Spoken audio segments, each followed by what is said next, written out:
चे सेशन सुरू करत आहोत. शेतीमध्ये लागणारं जेवढं काही विज्ञान आहे ते विज्ञान बियाण्याचं असो, पाण्याचं असो, टँक मिक्सचरचं असो, जमिनीच्या पीएचचं असो, काळी जमिनीच्या समस्या असो, पाणी धरून ठेवणाऱ्या जमिनीचं असो, त्यावर काय इलाज करायचा त्या दृष्टीने हे आजचं सेशन आहे. आणि थोड्याच वेळात आपण हे सेशन सुरू करत आहोत. कारण उत्पादन वाढीचे जेवढे पण काही घटक आहे, जसं बियाण्यामध्ये आपण सुधारित बियाणे घेतले, निवड पद्धतीने बियाणे घेतले, हायब्रिड बियाणे घेतले, प्लांटमध्ये टिश्यू कल्चरचे तंत्रज्ञान आले, त्यानंतर जेनेटिक सीड आलं, तसंच आपण उत्पादन वाढीमधील एवढे घटकावर जास्तीत जास्त आजपर्यंत कृषी विद्यापीठ कृषी विज्ञानाने भर देऊन शेतकऱ्यापर्यंत पोहोचवलेले आहे. परंतु जो महत्त्वाचा घटक आहे, पंजाबमधील माती, महाराष्ट्रातील माती असो की तामिळनाडूमधील माती असो, वेगवेगळ्या मातीमध्ये वेगवेगळे पिकं वेगवेगळ्या पद्धतीनं घेण्यात येतात. परंतु मातीकडे आपण वैज्ञानिक दृष्टिकोनातून आजपर्यंत पाहण्याचा जो कमतरता होती, ती कमतरता एक विज्ञानाच्या दृष्टिकोनातून आणि मातीकडे विज्ञान म्हणून पाहण्याच्या दृष्टीनं आजपर्यंत आपण फार कमी वेळा यावर चर्चा केली आहे. किंवा बरेचसे शेतकरी ज्यांची उत्पादकता कशाने कमी किंवा जास्त होत आहे यावर सुद्धा ते विश्लेषण करू शकले नाही. उत्पादन वाढी झाली तर कशाने झाली, कमी होत आहे तर का होत आहे, खरीपाचं प्रत्येक वेळेचा हंगाम हा कमी जास्त असतो, त्याला आपण आधार पावसाच्या किंवा किती दिवस पाऊस आला, किती दिवस कमी आला यावर आधारितच आपण आजपर्यंत चर्चा करत राहिलो. परंतु ही जी मातीमधील ज्या समस्या आहे त्या समस्या कशा प्रकारे पिकावर कमी किंवा जास्त उत्पादनाच्या बाबतीत इफेक्ट करते, त्याचा प्रभाव काय असतो, या दृष्टीने आपण शेतकरी म्हणून आजपर्यंत पाहिलं नाही. तर त्या दृष्टीने यवतमाळ जिल्ह्यात जास्तीत जास्त क्षेत्र हलकी जमीन असल्यामुळे आणि चिबाड जमीन मिलिंद आलेले आहे. तर नवीन सेशन सुरू होत आहे, त्यांचं आपण स्वागत करूया. तसेच त्यांचा अनुभव आणि जगभरातलं जे संशोधन आहे मातीच्या बाबतीत ते कशा प्रकारे कार्यान्वित होत आहे आणि जमिनीच्या विज्ञानाने पिकाच्या वाढीस किंवा पीक अन्न बनवण्याच्या दृष्टीने कसे अडथळे तयार होतात या बाबतीत ते बोलतील. मी त्यांचं स्वागत करत आहोत. अन्नद्रव्यांची कमतरता भासते, पण सूक्ष्म अन्नद्रव्ये जसे तांबे, जस्त, मंगल, बोरॉन ह्या अन्नद्रव्यांची कमतरता खूप मोठ्या प्रमाणात भासते. पिकांवरती अजैविक ताण ॲबॅटिक स्ट्रेसेस निर्माण होतात. ह्या ॲबॅटिक स्ट्रेसेस पिकांवरती निर्माण झाल्या की पिकांची वाढ तर होतच नाही, पण पिकांवरती कीड रोगाचा प्रादुर्भाव फार मोठ्या प्रमाणात होतो. आपल्याला या हंगामामध्ये सोयाबीनवरती पिवळ्या मोझॅकचं फार मोठा प्रादुर्भाव झाला विदर्भामध्ये. त्याचं एकमेव कारण आहे, हे बघा, हा लाल यांनी दर्शवलेला आपल्या महाराष्ट्राचा नकाशा आहे. महाराष्ट्रातल्या 62% जमिनीचा pH 7.5 ते 8.5 आहे. आता हा 7.5 ते 8.5 pH आहे, याचा अर्थ सरळ हा झाला की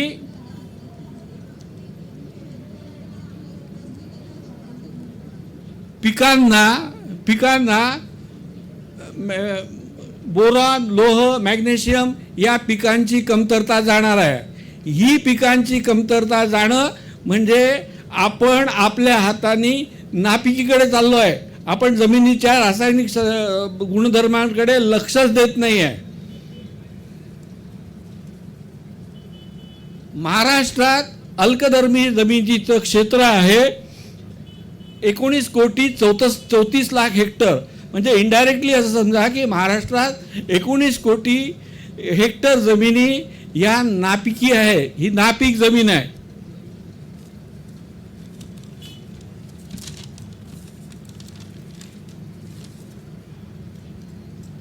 जमिनीचा समूह 7.5च्या वरती गेला आणि तुमच्या निदर्शनास जर आलं की पिकांमध्ये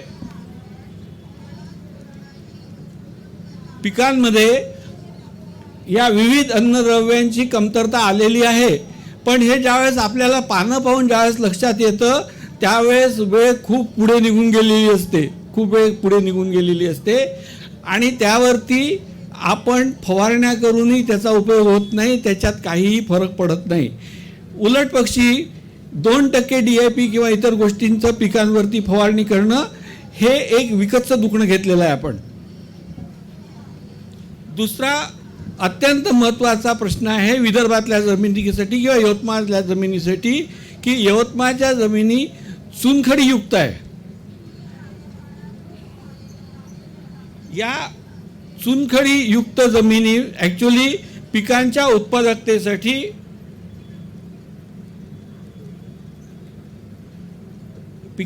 उत्पादकतेसाठी जमिनीत चुनखडीचं प्रमाण हे 5% पेक्षा कमी पाहिजे. मला आजपर्यंत कळलं नाही की चुनखडीला संवेदनशील पिकं म्हणजे संत्रावर्गीय पिकांना कृषी विभाग का बरं 10% जमिनीच्या पेक्षा खाली जमिनीत लावायची परवानगी देते. मुळात 5%च्या वरती जसं चुनखडीचं क्षेत्र वाढत जाईल तसा या संत्रावर्गीय पिकांवरती ताणच येत नाही. त्याची बेचव असतात, त्याची चव बिघडते, त्यामुळे वेगळे प्रॉब्लेम निर्माण होतात. आता दुसरा प्रश्न हा येतो आहे की एकदा तुम्हाला माहिती आहे की या क्षेत्रातल्या जमिनीचं मध्ये चुनखडी आहे, खूप मोठ्या प्रमाणावरती चुनखडी आहे, तर ह्या जमिनीसाठी सिंगल सुपर फॉस्फेटची का बरं शिफारस करण्यात येते हे आजपर्यंत मला कळलेलं नाही आहे. हे भयंकर गोष्ट आहे. कारण सिंगल सुपर फॉस्फेटमध्ये कॉपर सल्फेट म्हणजे जिप्सम असतं. जिप्सममुळे ज्या जमिनीत चुनखडी आहे त्या जमिनीचा सामू कमी होतच नाही. खरं तर आमच्या यवतमाळ जिल्ह्यात किंवा ज्या भागामध्ये चुनखडी खूप आहे त्या भागामध्ये बेंटोनाइट गंधकाची शिफारस करणं अत्यंत आवश्यक आहे. पण कृषी विभाग करत नाही. का करत नाही हे कारण आपल्याला जाणून घेणं भाग आहे. त्याच्यामुळे आपण नापिकीकडे जातो. चुनखडीयुक्त जमिनीत जर तुम्ही सिंगल सुपर फॉस्फेट वापरत असाल तर जमिनीचा pH कमी होत नाही आणि त्यामुळे आपण नापिकीकडे जातो.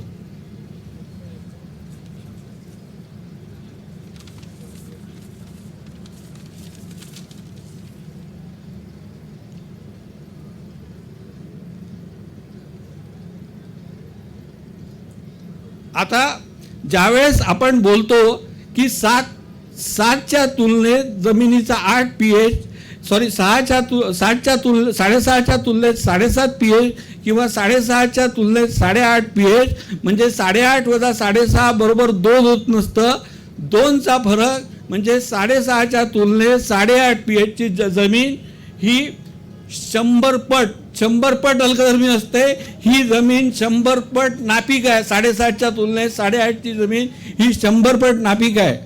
त्याच्यामुळे आपल्याला जमिनीचा जोपर्यंत आपण pH व्यवस्थापन शिकत नाही, pH व्यवस्थापनाबद्दल आपल्याला पूर्ण माहिती होत नाही, तोपर्यंत आपण शेतीच करत नाही असं माझं स्पष्ट मत आहे.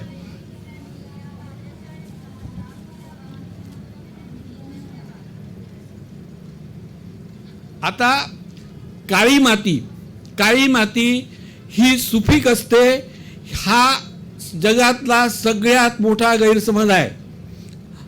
काळी माती सुपीक असते का म्हणतात याचं कारण आजपर्यंत मला कळलेलं नाही आहे. कारण आपल्या देशामध्ये लोम सॉइल्स म्हणजे ज्या जमिनीमध्ये 33% गाळ, 33% माती आणि 33% रेती असते, त्या जमिनी पीक उत्पादनासाठी सगळ्यात चांगल्या असतात.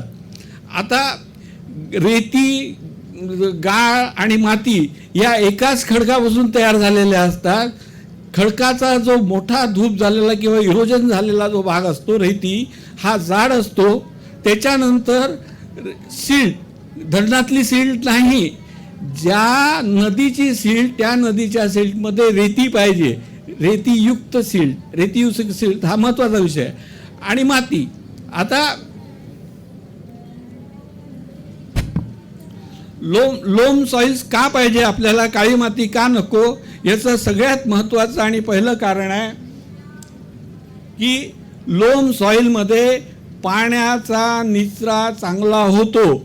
जोपर्यंत जमिनीतून पाण्याचा निचरा होत नाही, जमिनीच्या छिद्रामध्ये, पोरोसिटीमध्ये जोपर्यंत 50% हवा आणि 50% पाणी राहत नाही, तोपर्यंत आपण नापिकच आहोत.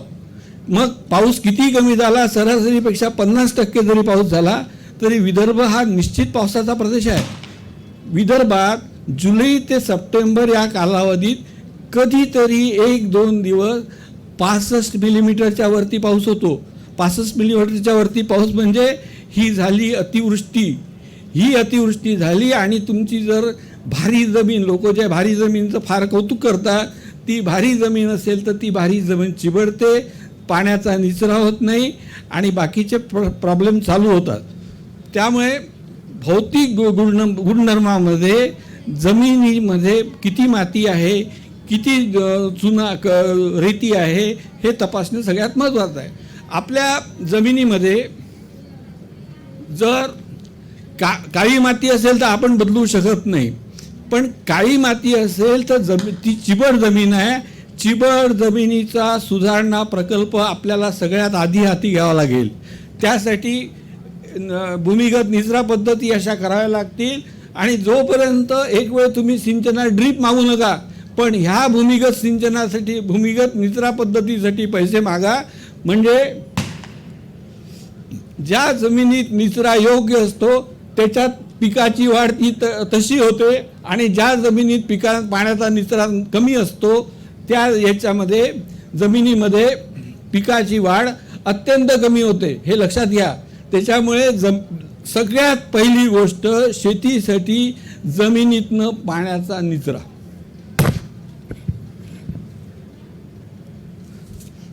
तळ्यातील गाळ हा माळरानासाठी वरदान आहे. हां, एक लक्षात घ्या, आपल्याकडे गाळमुक्त धरण आणि गाळयुक्त शिवार ही योजना आलेली आहे. पण ज्यांच्या जमिनीत ऑलरेडी काळी माती आहे त्यांनी ह्याच्या नादी लागू नये. जी हलकी जमीन आहे, मुरमाड आहे, माथ्याची आहे, त्या जमिनीसाठी आपण गाळ टाकावा. पण गाळ टाकण्यासाठी अगदी खूप महत्त्वाच्या गोष्टी आहे की गाळ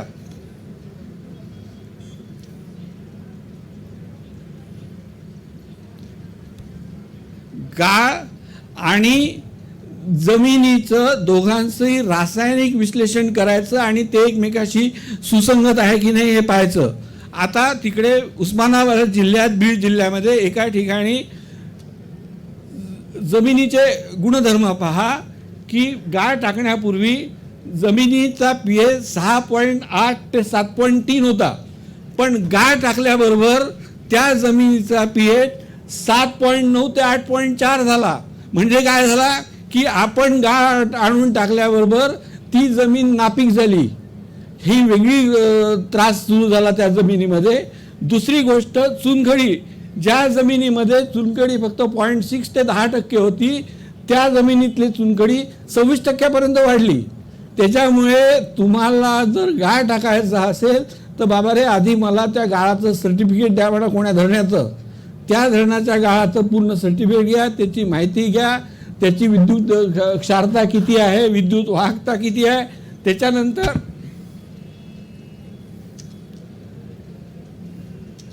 या गाळामध्ये किती तुम्ही छातकडे सांगून सांगितलं की आम्ही गाळ टाकला, आम्ही सेंद्रिय शेती करतोय, ही अजून एक अफवा आहे. गाळामध्ये हे विषारी जड धातू आहेत, शिस, त्याच्यानंतर निकेल आणि कथील, म्हणजे काय कथील. आता ह्या जमिनीमध्ये गाळ टाकण्यापूर्वी फक्त लेड जे होतं ते 1.9 ते 2 होतं, 1.7 ते 2.2 झालं. मग गाळाच्या जमिनी ज्यावेळेस विषारी धातूंचं, जड धातूंचं प्रमाण वाढतं, त्याच्यानंतर ते अन्न विषारी राहत नाही. तुम्ही खतं टाका का नका टाकू. केंद्र सरकारच्या भारतीय अनुसंधान संस्थानाने आपल्याकडे, म्हणजे एक शेणखताकडे येतोय मी, सेंद्रिय खतांकडे येतोय की सेंद्रिय खताचा सामू 6.5 ते 7.5 आणि विद्युत क्षारता 4 डेसिसॅमनपेक्षा कमी. आता आपल्याकडे महाराष्ट्रात हे बघा, नॅडेप पद्धतीने कंपोस्ट खत तयार करण्यासाठी अनुदानं दिले जातात. भिंती बांधतो आपण, सगळं करतो. पण मिरजमध्ये वल्लभभाई पटेल युनिव्हर्सिटीने ज्यावेळेस 11 पद्धतीने नाडेप खत तयार केलं, त्यावेळेस पहा त्याचं मूल्यांकन पीएचचं किती आलं, 8.69, 8.20, 8.55, 8.25, 8.56, 9.04. हे सगळे 7.5च्या वरती आलेले खताचं मूल्यांकन पीएचचं, हे खत जमिनीत टाकण्याच्या लायकीतच नाही आहे. हे तुम्ही खर्च करून नापिकी आणता. मग एकच खत आलं ज्याची गोष्ट आपल्याला मिळत नाही, ते म्हणजे मशरूमच्या वेस्टपासून तयार केलेलं खत. आता हा पीएच कमी जास्त का होतो आहे, कारण ह्याच्यामध्ये प्रत्येक ठिकाणी माती वापरलेली आहे. प्रत्येक ठिकाणची माती वेगळी असते. त्याच्यामुळे तुमच्याकडची जर माती, म्हणजे कोकणातली जर माती असेल तर ती कोकणातली माती एखाद्या वेळेस चांगली सुपीक होऊ शकते, कारण कोकणातली माती आम्ली आहे, ॲसिडिक आहे. पण ज्या भागामध्ये अल्कधर्मी माती आहे त्या भागामध्ये खत जमिनीत टाकण्यापूर्वी, प्रत्येक प्रकारचं खत जमिनीत टाकण्यापूर्वी त्याचं विश्लेषण करा.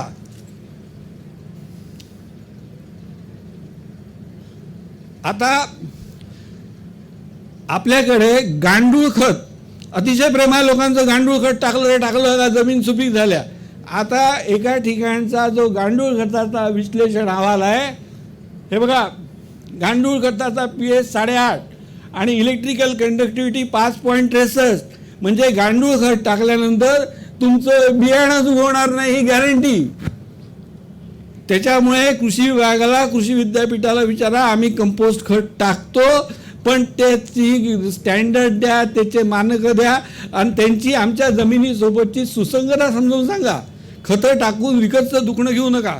त्याच्यानंतर आपल्याकडे कोंबडी खताबद्दल खूप प्रेम आहे.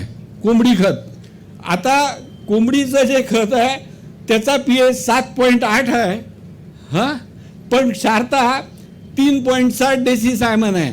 आता ही प्रत्येक ठिकाणी पीएचपेक्षा ही क्षारता अत्यंत महत्त्वाची आहे, कारण क्षारता अशी असते की क्षारतेचा विषय असा आहे की क्षारताच ठरवते की जमिनीतल्या पाण्याच्या द्रावणात जी मूलद्रव्य, पोषक द्रव्य जी आपण मिसळलेली आहे किंवा असतात, ती झाडाच्या शेंड्यापर्यंत कशी जातील. हे झाडाला हात नाही, पाय नाही, तो जमिनीच्या, म्हणजे गुरुत्वाकर्षणाच्या विरुद्ध दिशेने पाणी वरती खेचत असतो. त्यामुळे झाडाच्या शेंड्याची क्षारता पीकनिहाय सगळ्यात जास्ती असते. तुम्ही अशा प्रकारचे उपद्व्याप केल्यानंतर झाडाच्या शेंड्यापेक्षा जर मातीची क्षारता जर वाढली तर झाडातला ओलावा उलट दिशेने खाली येईल आणि आपल्याला पिकं मलूल झाल्यासारखी दिसतील. आता आपल्याला वारंवार सांगण्यात येतं की बा तुम्ही 2% DAP 19-19 किंवा 2% युरियाची फवारणी करा. मी वारंवार विद्यापीठाला लिहून राहिलो की तुम्ही आम्हाला सांगा की हे 2% त्याच्यात मिसळल्यानंतर त्या द्रावणाची क्षारता किती असायला पाहिजे. हे विद्यापीठाने सांगितलं नाही. म्हणून मागच्या वर्षी मी नागपूरला इथेच महाविद्यालयाकडनं डिस्टिल वॉटर, त्यांच्या इथलं डिस्टिल वॉटर मध्ये 2% 19-19, 2% DAP आणि 2% युरियाच्या द्रावणाची तपासणी केली. आता हे बघा, डिस्टिल वॉटरची क्षारता 0.26 डेसिसायमन होती. त्यामध्ये 2% 19-19 टाकल्याबरोबर ती 0.26 नी 3.19 पर्यंत वाढली. 3.19 3.19 पर्यंत वाढली. आणि तिकडे 2% DAP टाकल्याबरोबर ती 0.7 5.0 झाली. म्हणजे मी काय केलं की मी माझ्या झाडाची कोवळी पानं फुलं कशी जाळायची याची ताजवीज केली या 2%चा वापर केल्याबरोबर. आता त्याच्या खालचा तक्ता पहा. कृषी विद्यापीठ काय म्हणतं की 0.25 पेक्षा जर पाण्याची क्षारता जर कमी असेल तर ते पाणी कुठल्याही पिकाला चालतं. त्याच्या पुढच्या स्लाइडमध्ये दाखवत होता.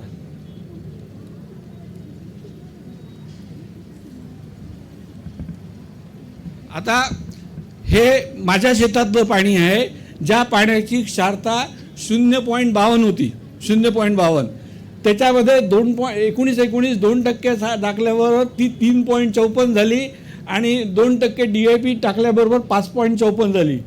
आता हे पाणी जर मला सिंचनासाठी वापरायचं असेल तर पाण्याची क्षारता आणि जमीन याच्यात सुसंगती पाहिजे.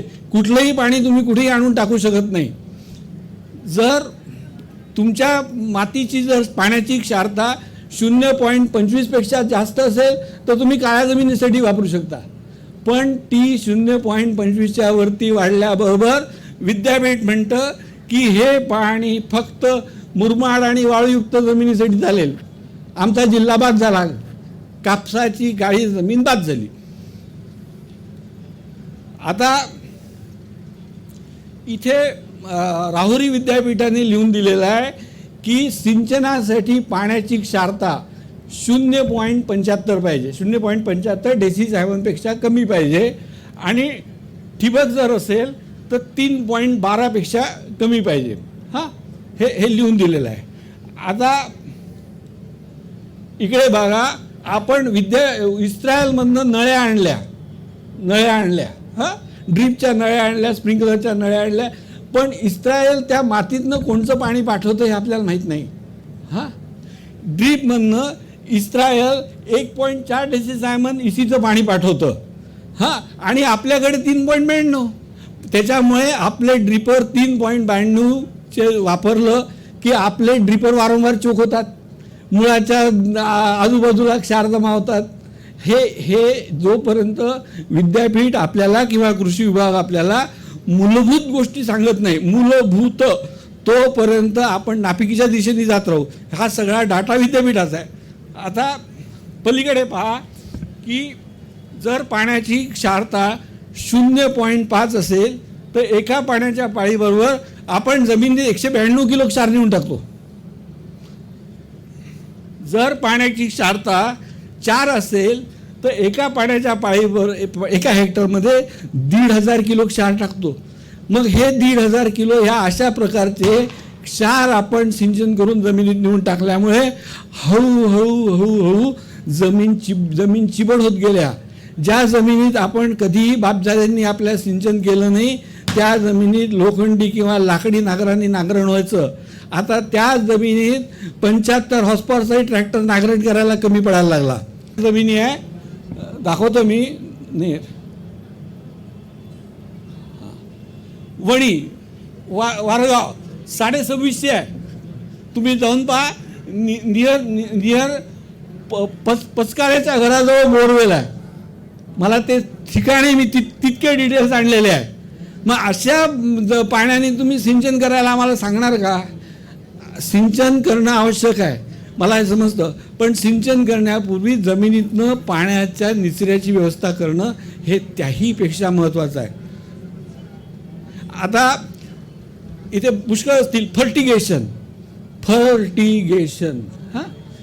आता ही डेंजरस खतं पहा फर्टिगेशनमध्ये जी वापरल्या जातात. 1 लिटर डिस्टिल वॉटरमध्ये 13,045 1 ग्रॅम टाकलं. 1 लिटर डिस्टिल वॉटरमध्ये 13,045 1 ग्रॅम जर टाकलं तर त्याचा pH 8.5 होतो त्या द्रावणाचा आणि इलेक्ट्रिकल कंडक्टिव्हिटी 1 डेसिसायमोल येते. त्याच्यानंतर 1261 pH 4 येतो. इतका खाली जातो की ते जळून जातील, ॲसिडिक होतं ते पाणी. हे कोण तपासणार आहे, हे कधी सांगणार आहे? हे फक्त काय आम्हाला 50% 100% अनुदान देऊन आम्ही मरायचं का? हे तुम्हाला विचारावं लागणार आहे. या सगळ्या गोष्टी या अत्यंत महत्त्वाच्या. आणि हा जो डाटा आहे हा नॅशनल ग्रेप इन्स्टिट्यूटचा आहे पुण्याचा. याच्यातला कुठलाही हे सगळे डाटा सरकारी आहेत. आता या अशा क्षारयुक्त पाण्याने ज्याचं 4 पेक्षा जास्ती किंवा 3 पेक्षा जास्ती इलेक्ट्रिकल कंडक्टिव्हिटी आहे, त्या पाण्याने जर तुम्ही स्प्रिंकलरने इरिगेशन केलं तर पानं अशी जळतात. ही पानं अशी जळतात कारण वरती मी एक हे केलं आहे पहा. पावसाचं पाणी हे अत्यंत शुद्ध आहे. पावसाच्या पाण्याची क्षारता फक्त 0.038 डेसिसायमन आहे आणि महाराष्ट्रातल्या पाण्याची क्षारता सर्वत्र 2.5च्या वरती आहे किंवा सरासरी 1 डेसिसायमन आहे. 0.038च्या तुलनेत 1 किती येते हा गुणाकार तुम्ही करा आणि हा गुणाकार तुम्ही केल्यावरती तुमच्या लक्षात येईल की पावसाच्या एका शिरव्यानी वनस्पती हिरवीगार होते, लगेच तण उगवतं आणि आपण वाटेल तसं सिंचन करूनही पिकं उगवत नाही, तणही उगवत नाही. त्याच्यामुळे जोपर्यंत आपण मूलभूत मातीशास्त्र समजून घेणार नाही तोपर्यंत आपली स्थिती अशीच राहणार आहे किती अनुदान दिलं तरी. आता 1986 साली या पिण्याच्या बाटलीवरचा तुम्ही आयएस कोड पाहता, पण कधीही तुम्ही एकाही सिंचन प्रकल्पावरती गेल्यावरती तिथे ह्या प्रकल्पाचे प्राणी IS 1164 1986 प्रमाणे आहे अशी एकतरी पाटी तुम्ही पाहिली का महाराष्ट्रात? आता यांनी IS कोडमध्ये किती क्षारते असेल, त्याच्यासाठी किती माती असेल, रेती असेल, मुरमाड असेल, जसं मातीमध्ये रेतीचं प्रमाण वाढत जातं तसं जास्त क्षारतेचं पाणी आपल्याला सिंचनासाठी चालतं. पण निव्वळ काळी ज्यांची जमीन आहे, ज्याला आपण वारंवार भारी जमीन म्हणतो, माई जमीन तर भारी आहे, त्या लोकांनी सिंचन करायच्या आधी 10,000 वेळा विचार करायला पाहिजे, 10,000 टाइम्स. पण ज्यांच्या जमिनी हलक्या आहे, मुरमाड आहे, त्यांनी थोडा कमी विचार केला तरी चालेल. आता विदर्भातलं मुख्य पीक कापूस आहे.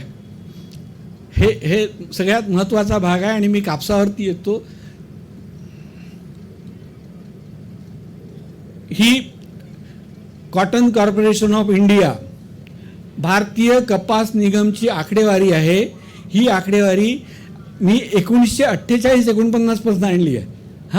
1948-49 साठी याच्यासाठी आणली की 1948-49 पासून 1970-71 पर्यंत भारतामध्ये देशी कापूस लागत होता, देशी वाण लागत होतं.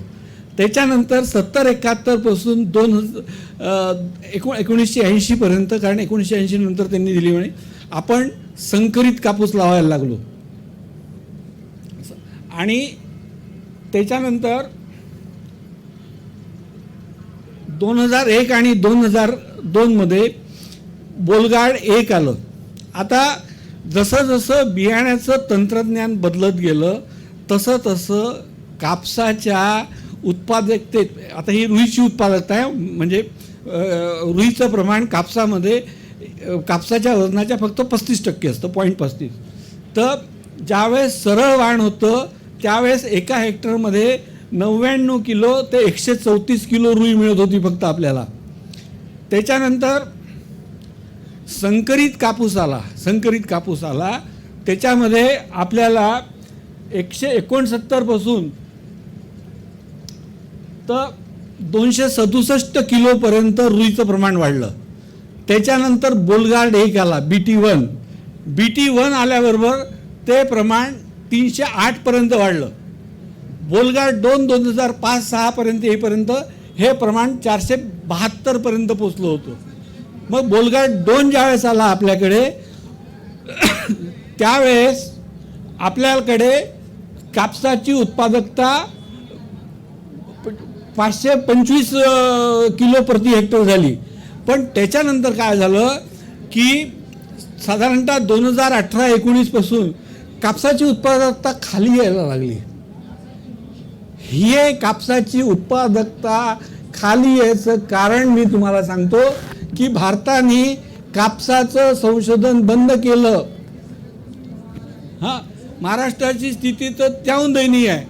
महाराष्ट्रामध्ये सेंट्रल इंडियामध्ये हे बघा, गुजरातची उत्पादकता 570 किलो आहे रुईची आणि महाराष्ट्र फक्त 330 किलोवरती आहे. महाराष्ट्राचं क्षेत्र सगळ्यात जास्त आहे. भारत हा जगातला सगळ्यात मोठा कापूस उत्पादक देश आहे, सगळ्यात मोठा. जगात रुई उत्पादकतेमध्ये चीन प्रथम क्रमांकावरती आहे. चीनची रुई उत्पादकता आहे 2027 किलो पर हेक्टर. ऑस्ट्रेलियाची पहिले 5 देश मी वाचून दाखवतो. दुसरा देश आहे ऑस्ट्रेलिया 1943 किलो. तिसरा देश आहे टर्की 1793 किलो. चौथा देश आहे ब्राझील 1770 किलो. पाचवा देश आहे इस्रायल 1542. त्याच्यानंतर 20व्या क्रमांकावर, मधले एवढे स्थानं घेतले नाही, 20व्या क्रमांकावरती बांगलादेश आहे. त्याची रुई उत्पादकता 734 किलो आहे. त्याच्यानंतर 28व्या स्थानावरती पाकिस्तान आहे. पाकिस्तानची उत्पादकता 642 किलो आहे. आणि भारताची रुई उत्पादकता आपण 36व्या स्थानी आहे. भारताची रुई उत्पादकता फक्त 448 किलो आहे, 448.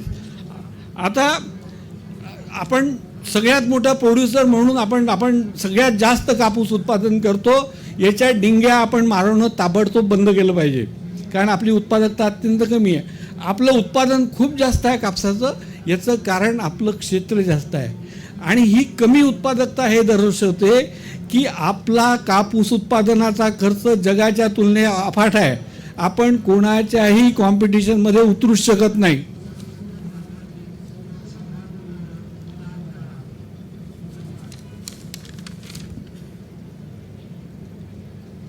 आता आपण बीटी कापसावरती गुलाबी बोंडाळी आली की बियाणे कंपन्यांना चावचाव करतो, बियाणे कंपन्यांवरती की आम्हाला डुप्लिकेट दिलं.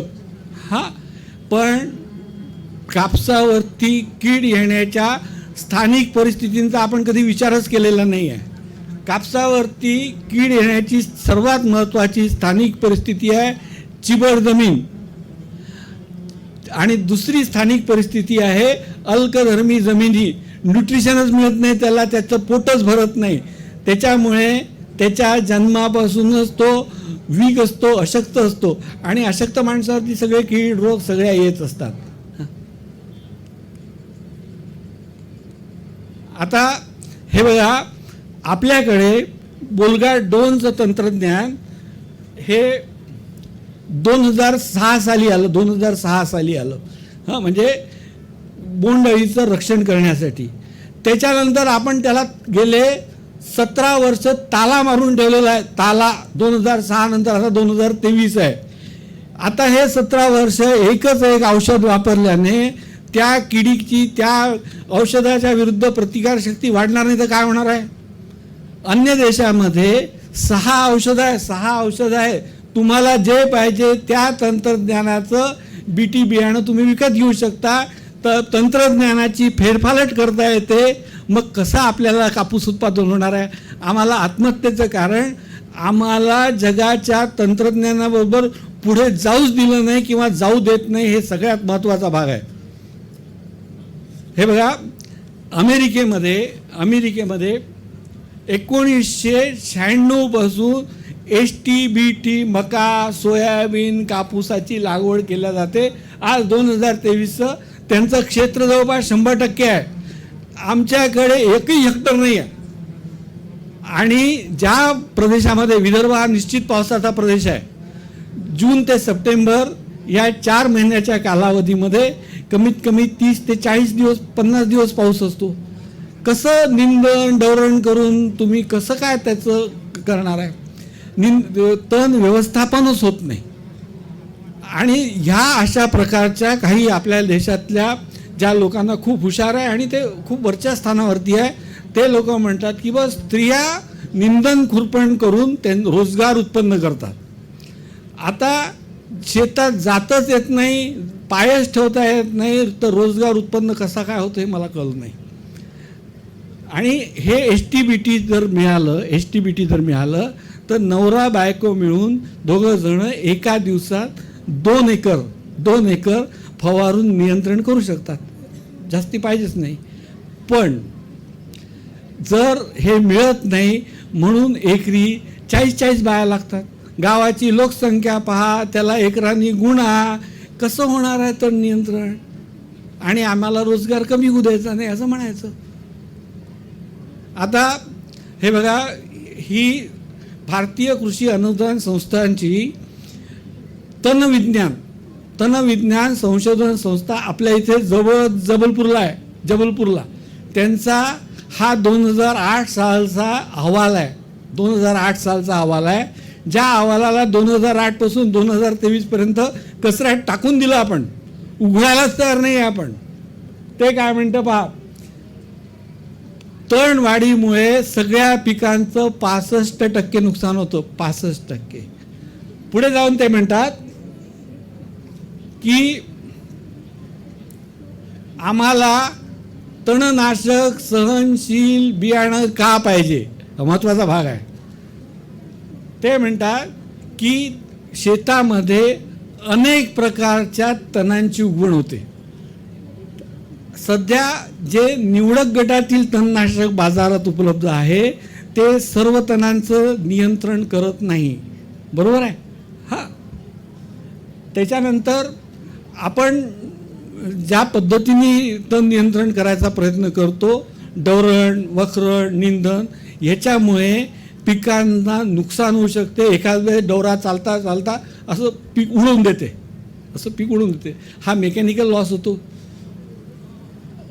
आणि सगळ्यात मुख्य म्हणजे आपल्या भारतामध्ये अधिकांश म्हणजे 80% शेतकरी ज्यांची जमीन 2 हेक्टरपेक्षा कमी आहे, त्या जमिनी 2 हेक्टरपेक्षा कमी असलेल्या त्या लोकांसाठी HT तंत्रज्ञान, तणनाशक सहनशील तंत्रज्ञान अत्यंत आवश्यक आहे. आता हे HT तंत्रज्ञान का पाहिजे?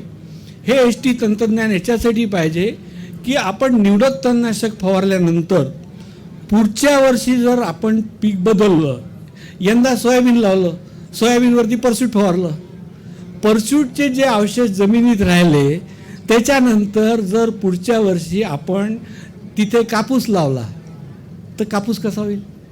अगदी सरळ गोष्ट आहे. त्याच्यामुळे तुम्हाला ते चालणार नाही.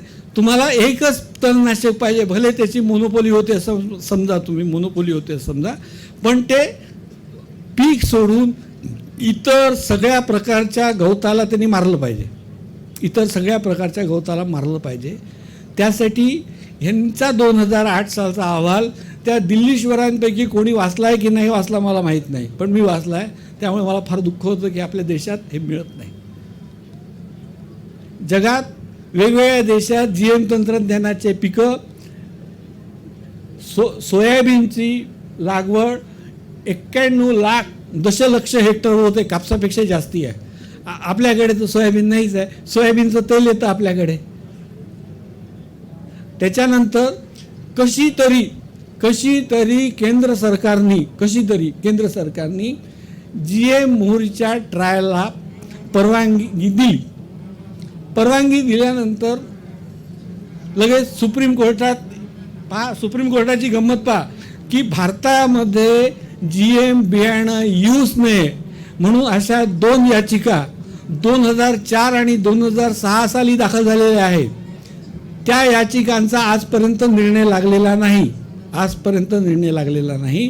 पण त्या याचिकाच्या अगेन्स्टमध्ये केंद्र सरकारने GM मक्याला परवानगी दिली म्हणून त्याच्यावरती स्टेटस को द्यावा म्हणून ह्या जे लोक हे या रॉड्रिग्स बाई त्याच्यानंतर ती जीन कॅम्पेनिंग नावाच्या संस्था लगेच त्याला स्टेटस को देऊन टाकला.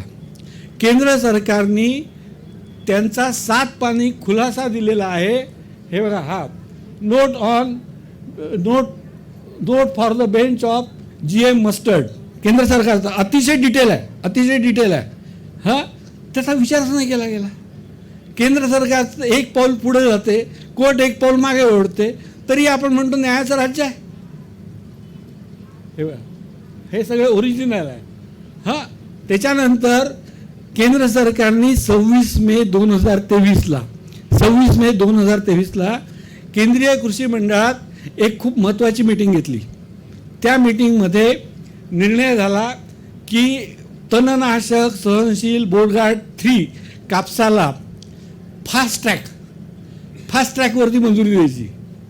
आता मेमध्ये झालेला गोष्ट त्याला अजूनपर्यंत त्याच्यावरती निर्णय झालेला नाही. दुसरा केंद्र सरकारने खूप महत्त्वाचा निर्णय घेतला. हे जे राज्य सरकार आहे हे 1 नंबरचे खुटीबाज सरकार आहे. खुटीबाज सरकार आहे. ह्यांना केंद्र सरकारने GM बियाण्याच्या ट्रायल्सचे, GM म्हणजे जुनं मोदी यायच्या आधी ट्रायल्स घ्यायचे अधिकार दिले. हे GM बियाण्याच्या ट्रायल्स घ्यायसाठी ना हरकत प्रमाणपत्रच देत नाही. आता कुठेतरी इतक्या वर्षांनी केंद्र सरकारने हिंमत केली. मे 2023ला निर्णय घेतला की राज्य सरकारांकडनं ना हरकत प्रमाणपत्र घेण्याचा अधिकारच काढून टाकायचा. पण त्याचाही अजून निर्णय आला नाही.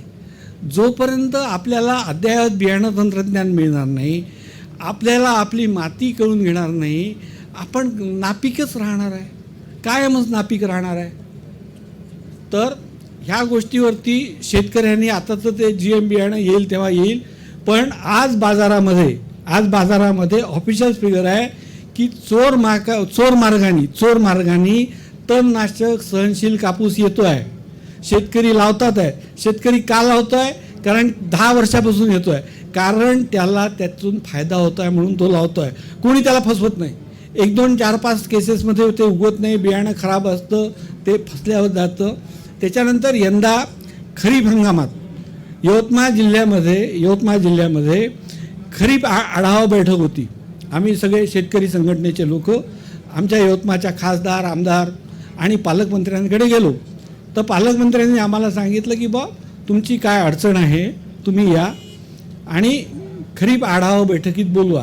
ही देशातली पहिली घटना आहे की राज्य शासनाच्या खरीप आढावा बैठकीत शेतकरी संघटनेच्या लोकांना बोलवलं. शेतकरी संघटनेच्या मग ती बैठक आटोपल्यावरती आम्हाला बोलवलं. मी सांगितलं त्यांना की पहा, इतके दिवस पावसाचे आहे, अशी परिस्थिती आहे. मग आमच्या खासदार भावनाताई गवळी म्हणाल्या, जर शेतकरी आणत असतील, कुठूनही आणू, ते चोर असो काय असो, आणत असतील तर तुम्हाला काय अडचण आहे? जिल्हा अधीक्षक कृषी अधिकाऱ्याला विचारलं त्यांनी. तर म्हणे शेतकऱ्याचं नुकसान झालं तर आपल्याला त्याला नुकसान भरपाई देता येत नाही, कारण त्याच्याजवळ बिल नसतं. भावनाताई म्हणाला, बिल नसेल तर तुम्ही नुकसान भरपाई देऊ नका, शेतकरी घेणार नाही नुकसान भरपाई. पण शेतकऱ्यांनी जर चोर बिटी आणली तर त्याच्यावरती कारवाई करण्यात येऊ नये, हे इतिवृत्तात आलेलं आहे. हे इतिवृत्त माझ्याजवळ आहे. तुम्हाला जर निंदण डवरणाच्या तालापासून जर बाहेर निघायचं असेल तर जेव्हा पालकमंत्र्यांची, कृषी विभागाची जेव्हा बैठकी असतात जिल्हा लेवलला, तिथे जा, भेटा, तुमच्या अडचणी सांगा. सगळे लोकप्रतिनिधी अडचणी ऐकून घ्यायच्या मनस्थितीत आहे, मग ते कुठल्याही पक्षाचे असो. आताच मी रोहित पवारांना भेटलो या सगळ्या संदर्भात, तयार आहेत. मी त्यांना सांगितलं की तुम्ही हे जो इंटरव्हेन्शन अर्ज जो आहे या 2004च्या याचिकेमध्ये, जसा शेतकरी संघटनेने इंटरव्हेन्शन अर्ज दाखल केला आहे तसंच आम्ही पत्र महाराष्ट्र सरकारचे काय अडचणी आहे, महाराष्ट्र सरकारला का ST बियाणं कापसाचं पाहिजे याबद्दल महाराष्ट्र सरकारने एक इंटरव्हेन्शन अर्ज दाखल करावा, कारण आपला महाराष्ट्र सगळ्यात मोठा हे आहे. आणि आम्ही तर शेतकरी संघटनेतर्फे पत्र लिहिलेच आहे, आमचे खासदार आमदार देतात आहे. रोहित पवारांनाही सांगितलं की तुम्ही विरोधी पक्षनेता म्हणून राज्य सरकारला विनंती करा की बाबांनो तुम्हीसुद्धा सुप्रीम कोर्टात जा. जोपर्यंत सुप्रीम कोर्टात जाऊन आपण आपल्या बाजू मांडणार नाही आणि जोपर्यंत या 2004च्या आणि 2006च्या याचिकांचे निर्णय होणार नाही तोपर्यंत आपल्या शेतीचा बियाणे तंत्रज्ञानाचा मार्ग अत्यंत खडतर आहे. मी तुमच्या समोर ही सगळी हे जे सुप्रीम कोर्टाचे एकूण डॉक्युमेंट्स आहे या केसचे 2,500 पानं आहे माझ्याजवळ. 2,500 पानं. ही केस दाखल झाल्यापासून जे आहे सगळे कोणी इंटरव्हेन्शन अर्ज केला, कोणी विरोध केला, कोणी त्याला पाठिंबा दिला आहे, सगळ्या गोष्टी आहेत. काय बोलायचं, कशी शेती करायची. आणि मग शेतकरी आत्महत्या गेली का दिले 1 लाख रुपये. असं नका करू ना. तोही एक माणूस आहे, त्यालाही माझं म्हणून मी सुरुवातीलाच म्हटलं आहे की ॲग्रोव्हिजन हे प्रदर्शन नाही, हे एक आंदोलन आहे. आंदोलन कशाचं की शेती सहज आणि सोपी करायचं आंदोलन आहे. तर आपण सगळे आज ॲग्रोव्हिजनला आलेले आहे, आपणही या आंदोलनात सहभागी व्हा. तुम्ही मातीचं परीक्षण करा, पाण्याचं परीक्षण, आणि मग निर्णय घ्या की सिंचन करायचं की नाही करायचं, कसं करायचं, का करायचं, याचे प्रश्न 10 वेळा विचारा. धन्यवाद. आभार. खूप चांगलं आपण मार्गदर्शन केलं. पण बराचसा तुमचा जो रोष होता किंवा तुमचा जो अभ्यास होता हा कृषी विद्यापीठाच्या शिफारसीवरती होता. बरोबर. तर माझं या 28 वर्ष झालं मी या क्षेत्रात आहे. पण शिफारसीवरती शेती करतात असे शेतकरी किती असतील महाराष्ट्रामध्ये, आपण सांगू शकता का? सांगतो. नाही, हा एक प्रश्न की शेती विद्यापीठाची शिफारस वाचूनच खतं देतील किंवा फवारण्या करतील. आणि दुसरं जे आहे की GM टेक्नॉलॉजी किंवा HTBT वरती, तर हे चर्चा मागच्या म्हणजे BT2 आल्यानंतर नुसती चर्चा चालू आहे. तर एक मोठं आंदोलन याच्यावरती का, म्हणजे सरकारचं लक्ष वेधून घेण्यासारखं आंदोलन का उभा राहत नाही, हे दुसरा प्रश्न आहे. आणि क्षारता 10च्या खाली, कॅल्शियमचं जे प्रमाण जे आहे चुनखडीचं 10च्या खालती आहे का 5च्या मध्ये आहे, हा शेतकरी कधी विचार करत नाही. त्याला जर पाण्याची सोय झाली की तो लगेच लागवडी चालू करतो. तर या जागी विद्यापीठाची चूक कुठे आहे? आणि चौथा माझं एक असं विनंती आहे की एका बाजूला जर असे त्याच्या विद्यापीठाच्या शिफारस काही एका दिवसात होत नाही, 3-5 वर्ष खूप संशोधन करून होते. तर एका साईडला कृषी विद्यापीठाचे तज्ज्ञ आणि एका साईडला तुमच्यासोबतचे तज्ज्ञ, या अशी जर चर्चा पुढच्या ॲग्रोमध्ये घडून आली तर त्यांनी शिफारस का केली आणि तुम्ही तुमचे प्रश्न ते तुम्हाला उत्तर देऊ शकतील. सगळ्या तुमच्या एक प्रश्नाचं उत्तर देतो. हां, सगळ्यात पहिले सांगतो मी तुम्हाला की आम्ही कृषी विद्यापीठाच्या कृषी विद्यापीठाचा लोकांना आवाज येतोय. हां, कृषी विद्यापीठाच्या लोकांना आम्ही वारंवार भेटत असतो, बरोबर आहे. त्यांच्या या गोष्टी निदर्शनासही आणून देत असतो. आत्ताच नागपूरला, अकोल्याला शिवार फेरी झाली. हां, शिवार फेरीमध्ये मी गेलो होतो. शिवार फेरीच्या नंतर चर्चेचं सत्र असतं. त्या चर्चेच्या सत्रात सगळ्यात पहिली गोष्ट ही मी मांडली की बाबांनो, तुम्ही आम्हाला हे जे 5% निंबोळी अर्क फवारायला सांगता, 5% निंबोळी अर्क अत्यंत लाडकी गोष्ट आहे. पण या 5% निंबोळी अर्काचं अर्क विदर्भात तयारच होत नाही. याचं कारण असं आहे की जागतिक आरोग्य संघटनेने निंबोळी अर्काचं जलीय अपघटन कालावधी दिलेला आहे. हां, त्या जर द्रावणाचा pH 4 असेल तर ते 10 दिवस टिकतं. pH 7 जर असेल तर ते 4.6 दिवस टिकतं. आणि pH जर 8 असेल, जो आपल्या विदर्भातल्या पाण्याचा आहे, तर तो 22 तासातच निष्क्रिय होतो. तर आता रात्रभर तुम्हाला त्याच्यात ते चुरा बिडवून ठेवायचा आहे, त्याच्यामुळे ते त्या स्टँडर्डचं तयारच होणार नाही. दुसरी गोष्ट, जगातल्या सगळ्याच निंबोळ्या अर्कामध्ये समप्रमाणात ॲझिटेरिन असतं, असंही नाही आहे. आपल्या महाराष्ट्रात मायक्रोग्रॅम्स पर के जी, हां, महाराष्ट्रात मायक्रोग्रॅम्स पर के जी ॲज ए टी फक्त 1500 ग्रॅम आहे. कर्नाटकात 7000 ग्रॅम आहे. मग कर्नाटकातही 5%नीच फवारणी करायची तर महाराष्ट्रातही 5%नी फवारणी करायची, हे असं कसं? त्याच्यानंतर दुसरा मुद्दा मी मांडला की तुम्ही साबणाचा चुरा वापरायला सांगता. त्याच्यासोबत साबणाचा चुऱ्याचा pH हा 10पेक्षा जास्त असतो, बरोबर आहे. त्याच्यामुळे असं तुम्ही काही सांगू नका. तर विद्यापीठाने सांगितलं की आम्हाला परत यावरती विचार करावा लागेल. तुम्ही जो हा जागतिक आरोग्य संघटनेचा आणि युनायटेड नेशन्सच्या कृषी व अन्न व कृषी संस्थेचा जो हा अहवाल आमच्यासमोर मांडलेला आहे, हा अहवाल आम्हाला माहितीच नाही. दुसरा प्रश्न, हे 2% DAP, 2% DAP, 2% 1261 सगळेच लोक फवारणी करतात. हां, सगळेच लोक फवारणी करतात. हे विद्यापीठाच्या शिफारसीप्रमाणेच करतात. पण ज्यावेळेस मी हा मुद्दा त्यांच्यासमोर क्षारतेचा मांडला, इलेक्ट्रिकल कंडक्टिव्हिटीचा मांडला, त्यांनी सांगितलं की आम्हाला यावरती परत अभ्यास करावा लागेल. करा, माझ्याजवळ डाटा आहे, हा इथे आहे, मी पाणी तपासलेलं आहे, तुमच्याच विद्यापीठात तपासलेला आहे. तिसरा जो मुद्दा तुमचा कॅल्शियमचा होता, तर आपल्या जमिनी चुनखडीयुक्त आहे हे सगळ्याच शेतकऱ्यांना माहिती आहे. मी पाण्यातलं कॅल्शियमबद्दल बोलत नाही, तो कार्बोनेट पाण्यातला हा विषय वेगळा आहे. जमिनीतलं कॅल्शियम तरीही मग त्याच्या विहिरीला पाणी लागलं की शेतकरी एका वेगळ्या नादात जातो. त्याला संत्र्याची लागवड करायची असते. हां, तो संत्र्याची लागवडला सगळ्यात मेन कंडिशन आहे की माती विश्लेषण अहवाल, बरोबर आहे. तो लॅबॉरेटरीत जातो. लॅबॉरेटरीच्या साहेबांना तो सांगतो की काही जरी झालं तरी ह्याचं उत्तर 9%पेक्षा कमी आलंच पाहिजे. हां, मी काही खूप शेतकऱ्याची बाजू घेत नाही, मला तो लॅकुना माहिती आहे. हां, मग ज्या शेतकऱ्यांनी अशा प्रकारे केलेलं आहे त्यांच्या संत्र्याबागा बोगस झाल्या. म्हणजे 50% सबसिडी तर मिळाली पण त्यातनं उत्पन्न नाही झालं. म्हणून आता मागच्या वर्षी शेतकरी संघटनेने काय केलं की मी त्याचा प्रमुख आहे, शेतकरी संघटनेने कृषी तंत्रज्ञान व कृषी विज्ञान विस्तार आघाडीची स्थापना केली. आणि आम्ही शेतकरी संघटनेतर्फे वारंवार वेगवेगळ्या मेळाव्यात जातो, तिथे शेतकऱ्यांना या गोष्टी त्यांच्या भाषेत समजून सांगायचा प्रयत्न करतो. हां, कारण हे सगळं ज्ञान इंग्रजीत आहे. हे इंग्रजीतलं ज्ञान मराठीत त्याच्या भाषेत आणायचं. अगदी इथपर्यंत मागच्या वर्षी जेव्हा नागपूरला अधिवेशन होतं तेव्हा आम्ही इथे हरिहर कौसाडीकर साहेबाला मीन बाळूभाऊ निवल भेटायला आलो. हां, ते महाराष्ट्र कृषी शिक्षण परिषदचे अध्यक्ष आहे. तर शिक्षण सचिवांच्या चेंबरला त्यांनी आम्हाला बोलवलं.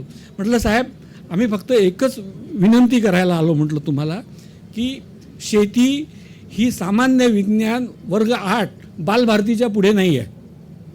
बालभारतीचं 8वीचं पुस्तक घेऊन आलो आणि म्हटलं तुम्ही त्याच्यात जे लिहिलेलं आहे शेवटी की शेतकरी रासायनिक खतांचा अतिवापर करता म्हणून जमिनी आम्लधर्मीय झाल्या.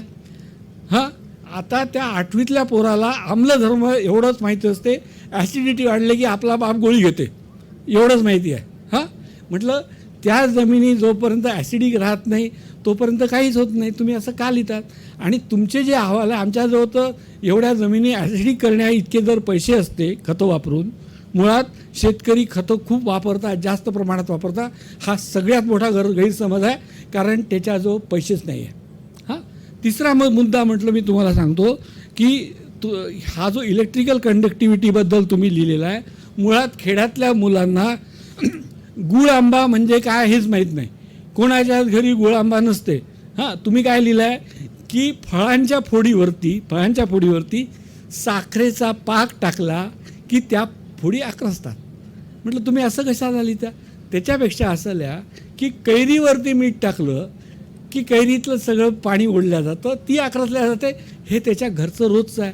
दुसरं त्याला सांगा की तुमच्या गावातल्या काही विहिरीमध्ये तुम्ही पोहले, आंघोळ केली की तुमची आतडीला खास सुटायला लागते. तुम्ही 8वीतल्या मुलाला त्याच्या भाषेतलं विज्ञान शिकवा. तर त्याच्यावरती शिक्षण सचिव म्हणाले हे शेतकरी संघटनेचे लोक आपल्या थोबाडीत मारून राहिले म्हणे इथे येऊन. म्हटलं आम्हाला शेती विज्ञान वेगळा विषयच नको, ह्याच विषयात तुम्ही जे शिकवता 8वीमध्ये जे तुम्ही त्याला लिटमस पेपरचा रंग बदललेला जे शिकवता त्याला युनिव्हर्सल लिटमस पेपर समजावा आणि 7च्या तुलनेत 8 म्हणजे 10 पट अल्कधर्मी आहे.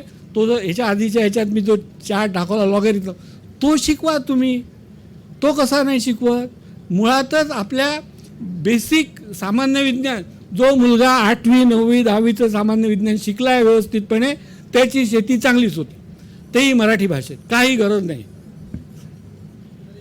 अखेरचा एक हा. प्रश्न विचारतो. हां हे मेटल्स जे आहेत जे सॉईलमध्ये जे चिलेट होत आहेत मातीच्या कणांसोबत हा. असं बऱ्याचशे लोकांचं, आणि ते सगळं आता उद्या STBT आला आणि लाखो लिटर ग्लायफोसेट फवारणीतून जायला लागलं आणि ग्लायफोसेटमध्ये जे रेसिड्यू आहेत ते सॉईलमध्ये आणि सॉईलमधनं परत पाण्यात गेले आणि परत ते आपल्या दैनंदिन त्याची- आपल्या वापरामध्ये आले, तर त्याचा दुष्परिणाम होईल का? नाही होत. आणि जैवविविधतेवर जे पहिली गोष्ट तुम्हाला सांगतो की जैवविविधता ही अफवा आहे. जेव्हा केव्हा पृथ्वी तयार झाली तेव्हा डायनोसॉर होता, गेला, एक्सटिंक्ट झाला. हां, तशा ग्लायफोसेटच्या वापरामुळे काही वनस्पती जर एक्सटिंक्ट झाल्या तर आज त्या आपल्याला त्रास देतात आहे, त्या नामशेषच व्हायला पाहिजे. बरोबर आहे. काही त्यालाही आता अमेरिकेत सुपरवीड्स तयार झाले आहे. हां, प्रत्येक जीव जाती जंतूला स्वतःची प्रतिकारक शक्ती वाढवायची देवानी शक्ती दिलेली आहे, तर तसं होईल ना. पण गेल्या 40 वर्षामध्ये ग्लायफोसेटच्या कॉम्पिटिशनमध्ये एकही दुसरं मॉलिक्यूल आलं नाही. आता मध्यंतरी ज्या अमेरिकेत ग्लायफोसेटच्या विरोधात कॅन्सर होतो, मुळात कॅन्सर कशाने होतो हे माहितीच नाही आहे कोणाला. हां, कारण ज्यावेळेस ग्लायफोसेटचा जी आपण ऐकला नव्हता त्याच्याही आधीच आपल्या देशात कॅन्सर होत होता. किंवा ज्या स्त्रियांनी दुरून कधी तंबाखूही पाहिला नाही आहे त्यांनाही कॅन्सर होतो. त्याच्यामुळे कॅन्सरची भीती बाळगू नका. ज्यावेळेस ह्यांनी म्हणजे जागतिक कर्करोग संस्थेने ज्यावेळेस सांगितलं की ग्लायफोसेटमुळे कॅन्सर होऊ शकतो, तर त्याच्यात प्रॉबेबली हा शब्द वापरलेला आहे, प्रॉबेबली.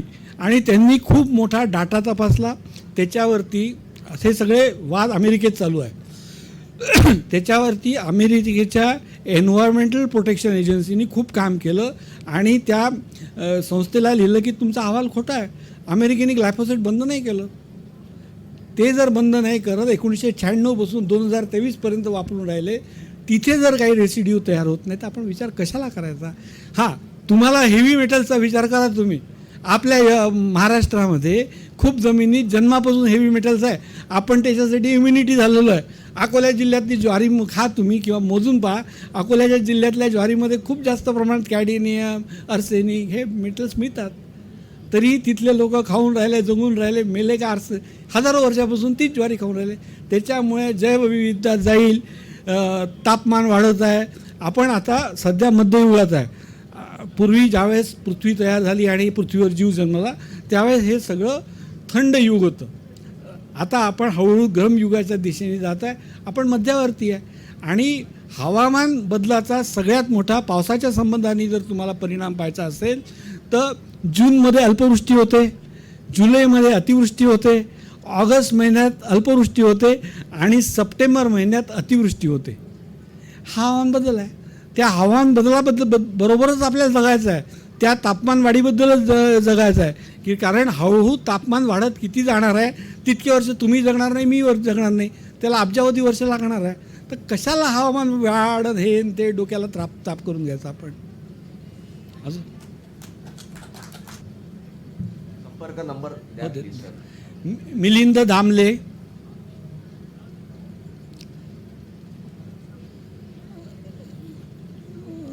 99-215 44 88-1. आणि कृषी विभागाचे सगळे लोक, विद्यापीठ आहे, सगळे मला व्यवस्थित सहाय्य करतात. काही प्रॉब्लेम नाही त्यांचा. पण त्यांच्यासमोर हा विषय मांडावा लागतो. हां, इंग्लिशमध्ये सांगू का आता? हां, 99215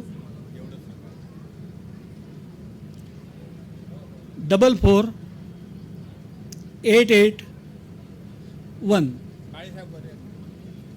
मातीच्या आरोग्याच्या बाबतीत जर बोलायचं म्हटलं तर आजचा फ्लो कसा असेल,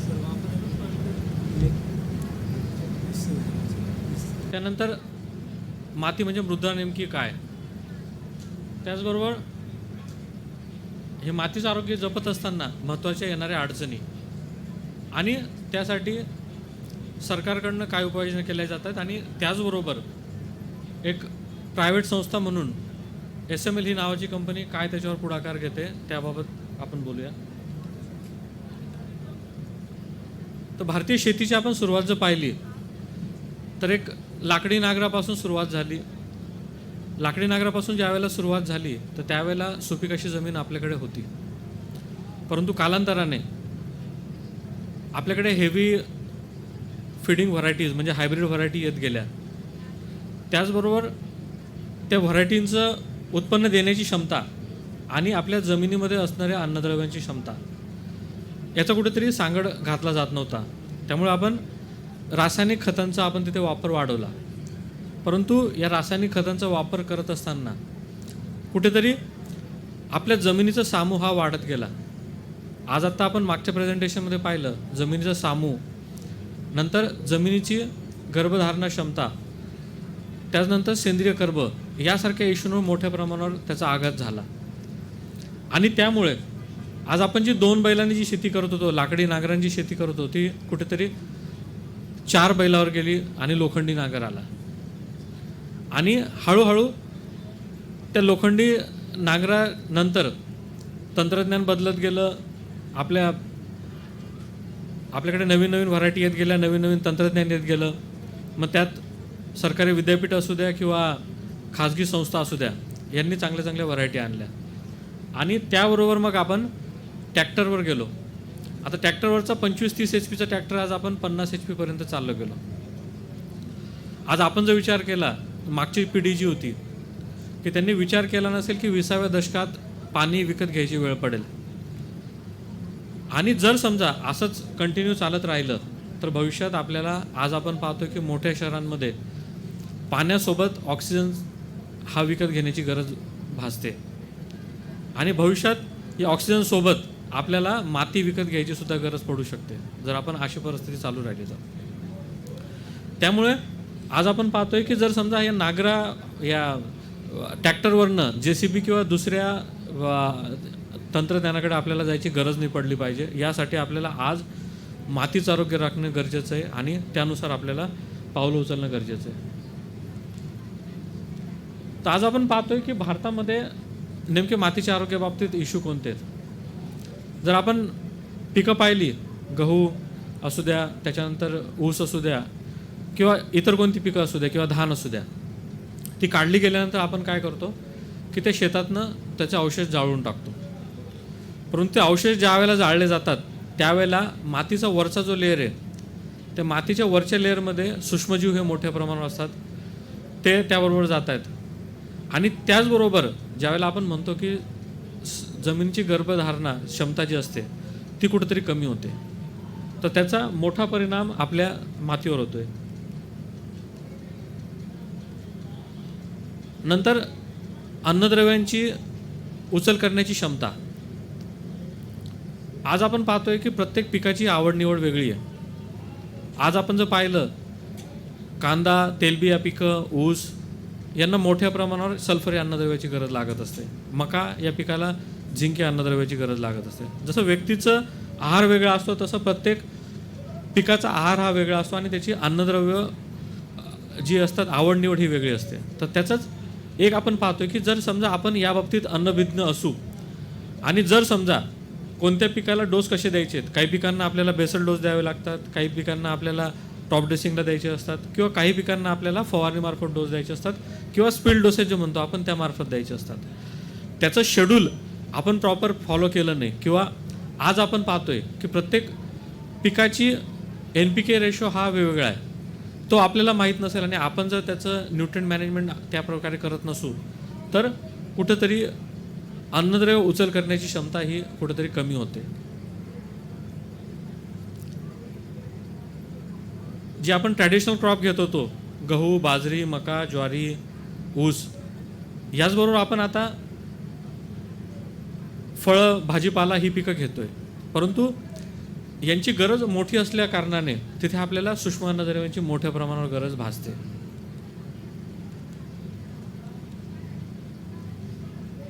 नंतर आता जो मागे मी मुद्दा सांगितला की जर समजा आपल्याला आपल्या पिकाचा डोस प्रॉपर माहिती नसेल आणि आपण जर फर्टिलायझेशन करतोय त्याचं, तर त्याचं कुठेतरी इम्बॅलन्स फर्टिलायझेशन होईल आणि त्याचा इम्पॅक्ट आपल्या यील्डवर पण येईल आणि आपल्या जमिनीवर पण येईल.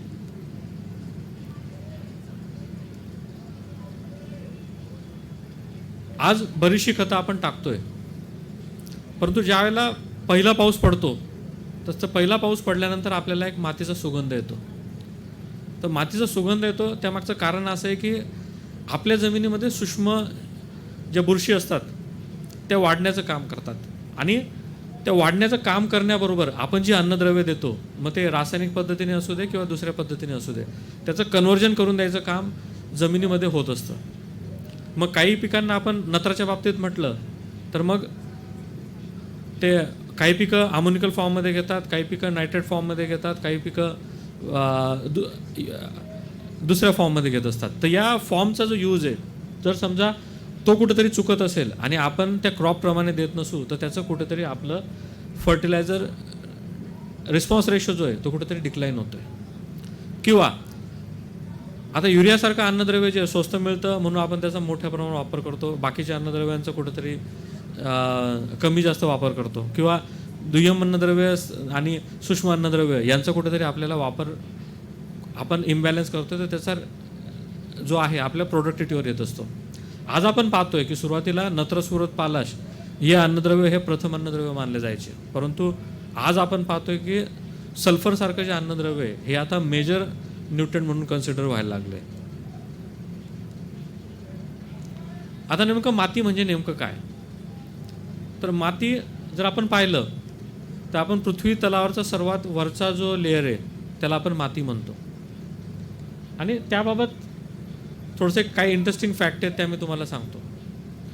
या पृथ्वी तलावरचा सर्वात वरचा जो लेअर आहे याच्यामध्ये सर्व सूक्ष्मजीव वाढतात, त्यासोबत आपल्याला आपण पिकं घेतो आणि त्याच्यावर जगत असतो. मग या मातीची नुसतं तेवढंच काम नाही आहे, तर आपण पाणी धरून ठेवण्याची क्षमता आणि आपल्या पृथ्वीवरचं ज्या वेळेला ज्या सजीव आहेत त्यांना ते नुसतं माती सजीवांना ज्या उपलब्ध गोष्टी पाहिजेत, मग ते घर असू द्या किंवा काही असू द्या, त्यासाठी मातीचा आपण उपयोग करत असतो. जर आपण एक मुठभर चिमटभर माती घेतली तर त्याच्यात तुम्हाला मोठ्या प्रमाणात सूक्ष्मजीव सापडतील आणि ते सूक्ष्मजीव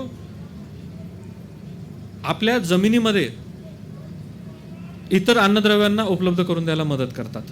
आज आपण पाहतोय की ऊस बऱ्याच वेळेला मोठा पाऊस पडतो आणि आपली मातीचा वरचा लेअर वाहून जातो, परंतु 1 इंच लेअर वाढीसाठी कमीत कमी 500 वर्ष लागत असतात. तर आपण याच्यावरनं अंदाज बांधू शकतो की आपण दरवर्षी किती आपल्या मातीचं डिग्रेडेशन करतोय किंवा आपल्या मातीचं किती इरोजन होत आहे. नंतर मातीचं ज्या वेळेला आपण एक पाहिलं की ज्यावेळेला एक खड्डा करतो किंवा विहीर खोदली जाते, तर त्याच्यामध्ये ज्या वेळेला एक लेअर तयार होतात, तर वरचा जो लेअर आहे त्याच्यामध्ये पालापाचोळा सेंद्रिय पदार्थ उपलब्ध असतात. त्याच्या खालोखाल गेलं त्याच्यानंतर तुम्हाला रॉक येतो आणि खालचा जो लेअर आहे की त्याच्यामध्ये कुठेतरी तुम्हाला एक निष्क्रिय माती जी आपण म्हणतो ती आपल्याला दिसते. आता ज्यावेळेला आपण मातीचा कण ज्यावेळेला आपण याच्या खाली घेतला, मायक्रोस्कोप खाली घेतला, तर त्याच्यामध्ये आपल्याला दिसतं 20 ते 30% हवा, 20 ते 30% पाणी, 2 ते 5% ऑर्गॅनिक मॅटर आणि 45% मिनरल मॅटर. आता हे 2 ते 5% सॉईल ऑर्गॅनिक मॅटर म्हणजे नेमकं काय? ज्यावेळेला जमिनीवर हा पालापाचोळा पडतो तर पालापाचोळा कुजण्याचं काम हे ऊन, वारा, पाऊस किंवा सूक्ष्मजीव त्याला कुजवण्याचं काम करतात आणि तो एक जमिनीचा वरचा लेअर बनतो. त्यानंतर मिनरल फ्रॅक्शन म्हणजे काय?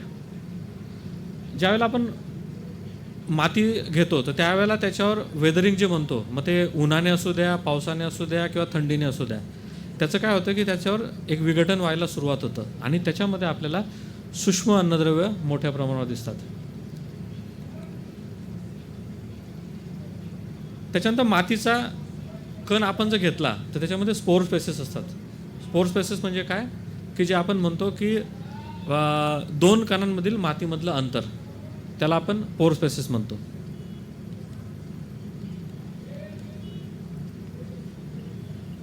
आता ही माती ज्या वेळेला बनते, मातीची संरचना जी होते तर त्याच्यामध्ये 3 कंपोनंट येतात. ते म्हणजे पोर स्पेसेस, मिनरल मॅटर आणि ऑर्गॅनिक मॅटर. तर पोर स्पेसेस म्हणजे हवा आणि पाणी या दोघांमधला जो भाग असतो त्याला आपण स्पोर स्पेसेस म्हणतो. ऑर्गॅनिक मॅटरच्या बाबतीत मी तुम्हाला आत्ताच सांगितलं. आणि मिनरल मॅटर म्हणजे जे आपले ज्यावेळेला विघटन होत असतं तर त्यावेळेला त्याच्यामधून सूक्ष्म अन्नद्रव्य आपल्या जमिनीला मिळत असतात, त्याला आपण मिनरल मॅटर असं म्हणतो. त्यानंतर हे मातीच्या बाबतीत आपण जर म्हटलं तर सॉईल, सँड, सिल्ट, क्ले या तिघांच्या माध्यमातून माती बनत असते आणि त्या पद्धतीने मग हे मातीचे लेअर तयार होत असतात. मग आपण म्हणतो की काही वाळूकामय माती आहे, काही चिकन माती आहे, काही माती जी म्हणतो आपण पोयट्याची माती, हे त्याप्रमाणे त्याचे विभाग पडत असतात. आणि त्या हिशोबाने जर आपण पाहिलं तर त्या हिशोबाने मग त्या जमिनीची पाणी ग्रहण करण्याची क्षमता, नंतर अन्नद्रव्य पुरवण्याची क्षमता ही त्या पद्धतीने ठरत असते. आता आज त्याचबरोबर काही इश्यू जे आहेत की आज आपण पाहतोय 19 million tonne organic micronutrient remain untapped to farmers. नंतर 70% जी सॉईल आहे ती आज आपण अल्कलिनिटीकडे जाते. नंतर 30% जी जमीन आहे ही कुठेतरी आज आपण म्हणतोय की नापिकीकडे जाते. जसं आज आपण पाहतोय की जर समजा काही एरिया जर पाहिला की जिथे हेवी फर्टिलायझरचं यूज झालेलं आहे तर तिथं आज तुम्ही पाहिलं की त्याचा pH कुठेतरी वाढला आहे आणि त्या pH वाढल्यामुळे त्या जमिनीमध्ये कोणतंही पीक जरी घेतलं तर त्याचा न्यूट्रन रिस्पॉन्स रेशो हा संपलेला आहे. त्याच्यामुळे त्या जमिनी आज कुठेतरी नापिकीकडे गेल्यात आणि त्या आज आपण पाहतोय की भारतामध्ये 30% वर जात आहेत. नंतर 50% जमीन की सुरुवातीला आपण म्हटलं जायचं की नत्रस्फुरत, पालाश ही जी अन्नद्रव्य आहेत हीच आपल्याला मेजर लागत आहेत, परंतु आज 50% जमीन जी आहे ही झिंक या अन्नद्रव्याच्या कमतरतेच्या बाबतीत दिसते. सुरुवातीच्या काळात आपण जर पाहिलं तर लहानपणी मुलांना शाळेमध्ये एक बालवाडीमध्ये एक पदार्थ दिला जायचा खायला, त्याला आपण काय म्हणायचो, मक्यापासून बनवलेलं एक सुगडी. तर त्याच्यामध्ये झिंक या अन्नद्रव्याचं प्रमाण मोठ्या प्रमाणावर होतं आणि ते आपल्या आहारामध्ये जात होतं. परंतु आज आपण पाहतो की आज आपण ज्यावेळेला मका खातो तर त्याची कुठेतरी बेचव होते. त्याचा अर्थ असा आहे की त्याच्यामध्ये झिंक या अन्नद्रव्याची कुठेतरी कमतरता आहे. आणि त्याचमुळे आपण जर आता कोविडचा पिरियड जर पाहिला तर कोविडच्या पिरियडमध्ये आपल्याला इम्युनिटी म्हणून झिंकच्या गोळ्या दिल्या गेल्या. किंवा एखादी स्त्री ज्यावेळेला गर्भवती असते तर त्यावेळेला 3 महिन्याचं तुम्ही ज्यावेळेला प्रिस्क्रिप्शन पाहतात तर त्याच्यामध्ये तुम्हाला झिंकच्या गोळ्या या डॉक्टरांनी रिकमेंड केलेल्या असतात. तर आज आपण पाहतो की 50% जमीन ही कुठेतरी झिंकच्या कमतरतेने आपल्याला जाणवते.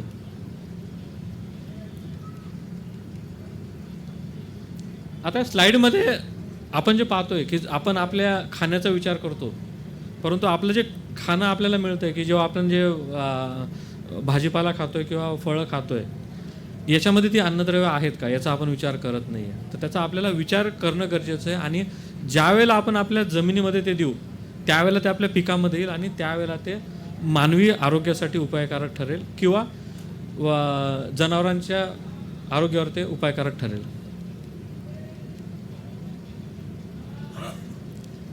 आता बऱ्याच वेळेला आपण म्हणतो की साहेब ही खतं, एवढी खतं तर मी दिली, हे खतं दिली, ते खतं दिली, परंतु जर आपण आपल्या मातीचा नमुना शोधला आणि त्याच्यावर जर समजा आपल्याला आढळलं की एखादा अन्नद्रव्य आहे त्याची खूप मोठ्या प्रमाणावर कमतरता आहे.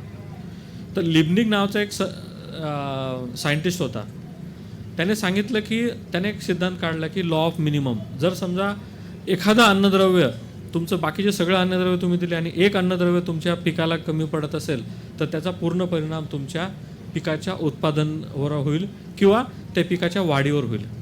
तर त्याच्यामुळे आपण जी पण उत्पादनं घेतोय किंवा जी पण आपण उत्पादनं घेतो आणि आपल्या जमिनीमध्ये तेवढी अन्नद्रव्य आहेत की नाही ते चेक करणं गरजेचं आहे. ते जर नसतील तर त्याचा परिणाम आपल्या उत्पन्न काढण्यावर होणार आहे. त्यानंतर अन्नद्रव्यांचं जर वर्गीकरण केलं तर आपल्या जमिनीला 17 अन्नद्रव्यांची गरज असते. त्यापैकी कार्बन, हायड्रोजन, ऑक्सिजन आपल्याला निसर्गातून मिळत असतात. त्याच्यानंतर मुख्य अन्नद्रव्य नत्रस्फुरत पालाश, त्याच्यानंतर दुय्यम अन्नद्रव्य कॅल्शियम, मॅग्नेशियम, सल्फर. मी तर म्हणेल आता सल्फर हे अन्नद्रव्य आता मुख्य अन्नद्रव्यात झालं आहे. कारण आज आपण पाहतोय की सरकार आधी नीम कोटेड युरिया देत होतं, आता सल्फर कोटेड युरिया देते. नंतर बाकीची जी तुम्ही खतं पाहिली, सुरुवातीला 10, 26, 26, 12, 32, 16, 14, 35, 14, 15, 15 अशी खतं येत होती. परंतु आता जर खतं पाहिलं आपण 20, 20, 0, 13 म्हणजे 13 सारखं जे आहे कंटेंट ते तुमचं सल्फरचं आहे. त्याच्यानंतर SSP पाहायला गेलं तुम्ही, SSP मध्ये सुरुवातीला फॉस्फरस येत होता, आता त्याच्यामध्ये सल्फर येतोय आणि त्याबरोबर आता झिंक पण येतोय. तर सरकार हे बऱ्याचशा कंपन्यांना आता सांगते की तुम्ही सल्फर या अन्नद्रव्याकडे लक्ष द्या. आणि त्यानंतर सूक्ष्म अन्नद्रव्य हे कमी प्रमाणात लागतात, म्हणून आपण त्यांना झिंक, फेरस, मॉलिब्डेनम, मॅग्नीज ही आपण सूक्ष्म अन्नद्रव्य याच्यामध्ये कन्सिडर करत असतो. तर आता ज्यावेळेला आपण एखादं पाहतो की झाड घेतल्यानंतर त्याच्यावर आपण जर पाहिलं की 2 प्रकारच्या डिफिशियन्सी येतात. एक जे आपण म्हणतो की नवीन येणारी पानं आणि जुनी पानं. आता डिफिशियन्सी नुसत्या सूक्ष्म अन्नद्रव्याच्या कमतरतेमुळे येत नाही. जर समजा एखादं अन्नद्रव्य वाढलं तर त्याला आपण म्हणतो अँटॅगॉनिस्टिक इफेक्ट. तर एखादं अन्नद्रव्य वाढलं तर त्याचा इफेक्ट तुमच्या बाकीच्या अन्नद्रव्यावर होत असतो. की जर समजा मी ठरवलं की एका पिकाला हे जास्त आवडतं, उदाहरणार्थ मी ठरवलं की सोयाबीनला सल्फरची गरज आहे आणि मी देऊन टाकलं ते 100 किलो, तर त्याचा इफेक्ट तुमचा बाकीच्या अन्नद्रव्यांच्या उपलब्धवर ते होईल किंवा उचल करण्यावर होईल. जसं बऱ्याच वेळेला आपण ठरवलं की समजा फळांचा आवडता राजा आंबा आहे, तुम्हाला खूप आवडतो, मी खाल्ला, 1 किलो 2 किलो खाल्ले, परंतु त्याचा परिणाम आपल्या आरोग्यावर होतो. तर त्याच्यामुळे योग्य असं संतुलन ठेवणं गरजेचं आहे. आणि त्याच्या हिशोबाने आपण पाहतो की ज्या वेळेला संतुलन नसेल तर त्यावेळेला डिफिशियन्सी येत असतात. मग त्या कमी असू द्या किंवा जास्त असू द्या, त्या पद्धतीने झाडावर आपल्याला त्याचे दुष्परिणाम दिसत असतात. त्याच्यानंतर आता आपण pHच्या बाबतीत बोलत होतो. आता pH म्हणजे नेमका काय? तर pH जर पाहिलं आपण आपल्या जमिनीच्या ज्यावेळेला आपण आरोग्य पत्रिका काढतो तर त्यावेळेला जर समजा आपल्या जमिनीचा pH 6च्या खाली असेल तर बरेचसे आपण अन्नद्रव्य दिले त्याचं उचलच होणार नाही. किंवा तो pH तुमचा 8च्या वर गेला आहे तरी त्याचं उचल होणार नाही. त्याच्यामुळे आयडियल pH जो आपण म्हणतो 6.5 ते 7.5च्या दरम्यान ज्या वेळेला असेल तर त्यावेळेला योग्य प्रकारे आपल्या जमिनीतून आपल्या पिकाला अन्नद्रव्य उपलब्धता होणार आहे. त्यामुळे pH या फॅक्टरवर आपल्याला लक्ष देणं गरजेचं आहे. आता नेमका हा pH कशामुळे कमी होतो किंवा कशामुळे जास्त वाढतो? त्याला सर्वात महत्त्वाचं जे कारण आहे ते म्हणजे आपल्या जमिनीचं सेंद्रिय कर्ब कसं आहे, ऑर्गॅनिक मॅटर आपण कसं देतोय.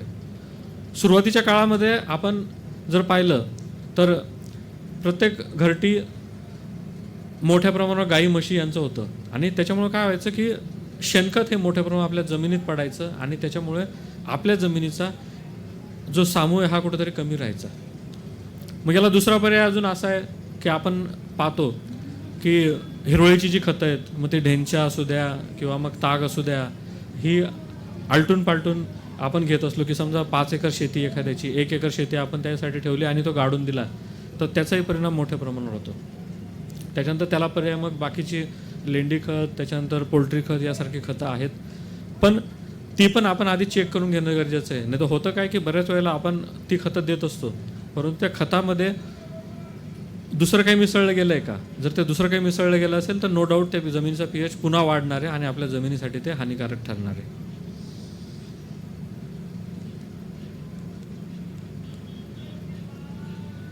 आता जे मी तुम्हाला सांगितले की आज आपण सेंद्रिय पदार्थ कुठेतरी कमी वापरतोय आपल्या जमिनीमध्ये, त्याशिवाय अजून कोणत्या गोष्टी की ज्याने pH आपल्या जमिनीचा वाढतोय?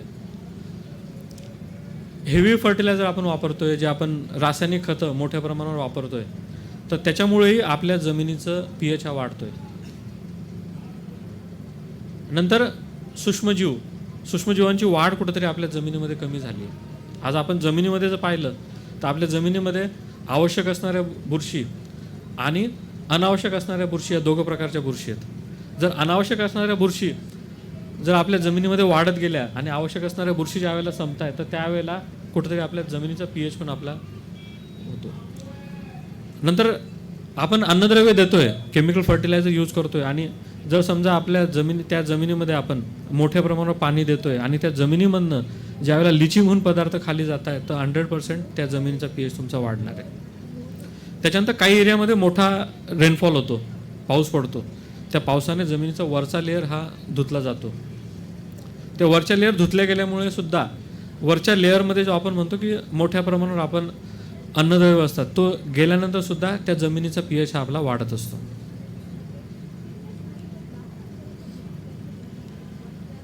मग यासाठी सरकार काय करतंय?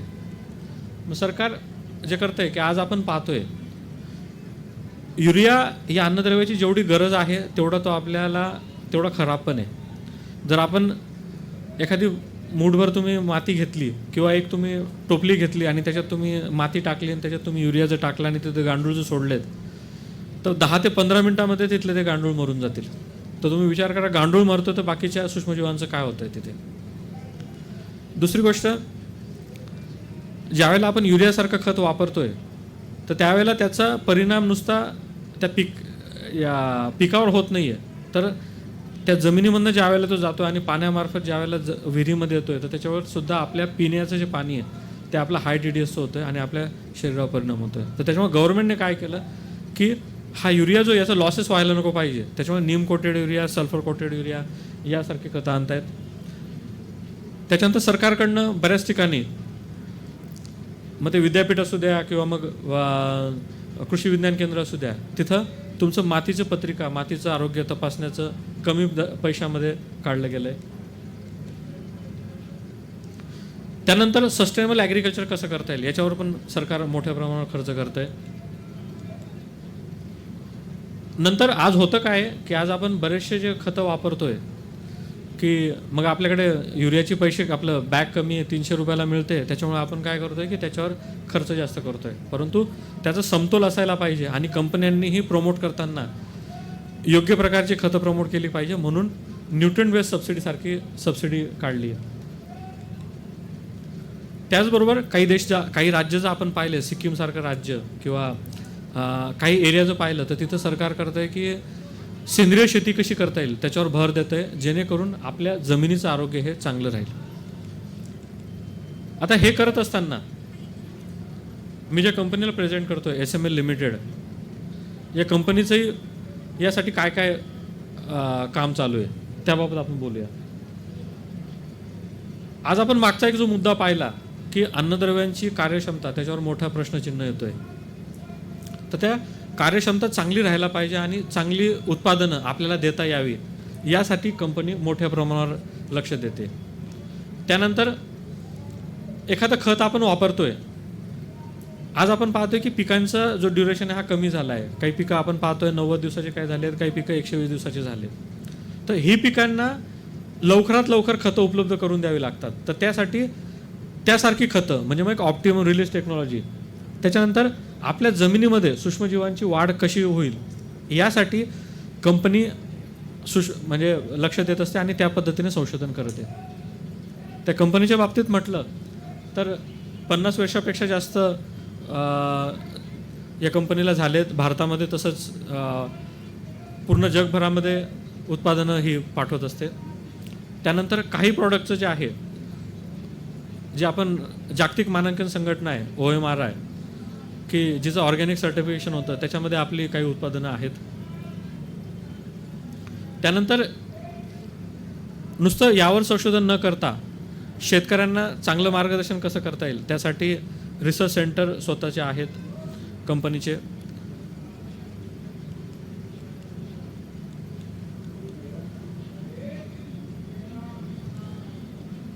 आज जे आपण हे चॅलेंज पाहिलं की आपण मातीच्या आरोग्याच्या बाबतीत जर आपल्याला जपायचं आहे तर आपण गव्हर्नमेंटचे इनिशिएटिव्ह सांगितले आणि त्याचबरोबर सल्फर मिल आमची जी कंपनी आहे SML लिमिटेड, ही 3 उत्पादनं मी याबाबत बोलेल, जास्त बोलणार नाही. जर पहिलं जे उत्पादन आहे, आज आपण पाहतोय की सल्फर आज आपण बऱ्याच पद्धतीने देतो, कोणी बेंटोएंट पद्धतीने देतो किंवा वेगळ्या पद्धतीने देतो, परंतु त्याचं लागण्याचा जो ड्युरेशन आहे हा मोठा आहे. मग त्यासाठी उपाययोजना म्हणून कंपनीने फर्टिस तसंच टेक्नोझेड यासारखी उत्पादनं आणली. आता मागच्या स्लाईडमध्ये आपण पाहिलं की सल्फर या अन्नद्रव्यासोबत आपल्याला झिंक या अन्नद्रव्याची मोठ्या प्रमाणावर गरज लागते. तर त्यासाठी हे दोघं अन्नद्रव्ये कॉम्बिनेशनमध्ये कशी देता येतील. दुसरी गोष्ट, विज्ञान म्हणतं की फॉस्फरस आणि झिंक ज्या वेळेला एकत्र होतं त्यावेळेला त्याचं एक विष तयार होतं. मग त्याला पर्याय काय.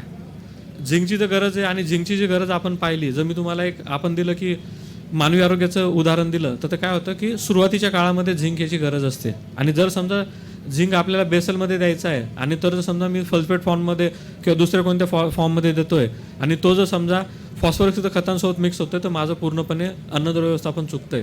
तर त्यासाठी कंपनीने सल्फर आणि झिंक असं कॉम्बिनेशन असलेलं आणि कोणत्याही खतासोबत सुसंगत असलेलं असं एक खत काढलंय, ते म्हणजे टेक्नोझेड. याच्यामध्ये 67% सल्फर आणि 14% झिंक असं हे उत्पादन आहे. आता सल्फरच्या बाबतीत आपण जर त्याचे फायदे जर पाहिले तर सल्फर हे तेलबिया, त्याच्यानंतर तुमचं ऊस आणि त्यानंतर तुमचं कांदा या पिकामध्ये मोठ्या प्रमाणावर लागत असतं.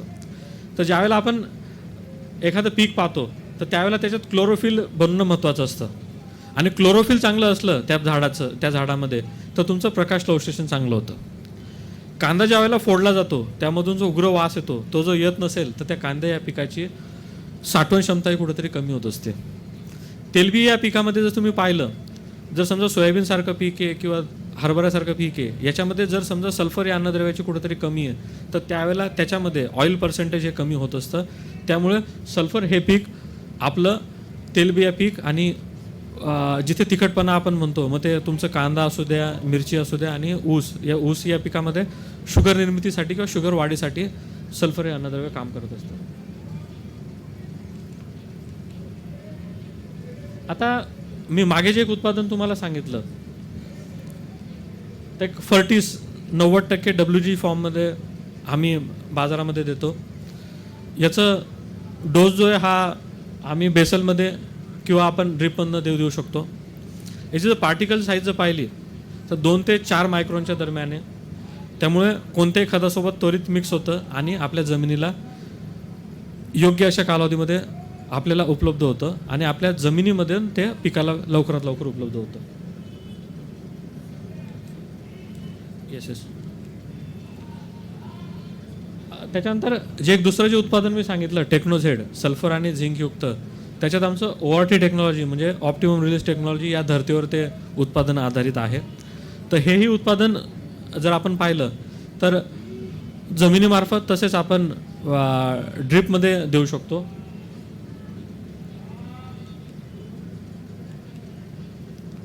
त्यानंतर आज आपण पाहतोय की बरेचसे शेतकरी काय करतात, झिंक सल्फेट बाजारामध्ये उपलब्ध आहे तर ते देत असतात.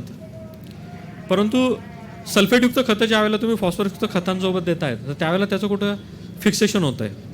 आणि त्याच्याबरोबर समजा टेक्नोझेड नावाचं जे मी तुम्हाला उत्पादन सांगितलं ते जर तुम्ही कोणत्याही पिकासोबत दिलं, कोणत्याही खतासोबत दिलं तर ते कुठेतरी फिक्स होत नाही आणि त्वरित उपलब्ध होतं. दुसरी एक महत्त्वाची गोष्ट, कॉस्ट वाईज जरी पाहिलं आपण त्याचं तर त्याची जी कॉस्ट आहे 750 रुपये प्रति एकर त्याची कॉस्ट आहे.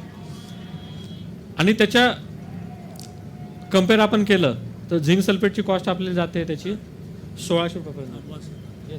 पुढचे 2 आहेत झाला 7 वाजता 2 मिनिटात येस. Right 2 minute.